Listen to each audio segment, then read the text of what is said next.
I'm zooming in far enough.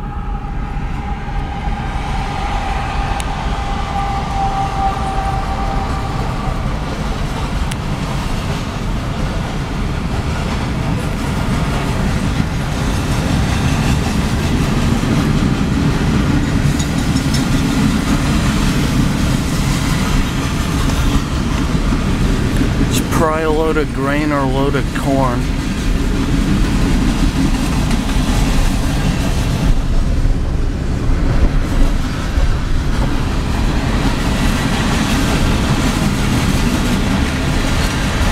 Yeah, it's a load of grain or corn because there's DPUs down there in the middle.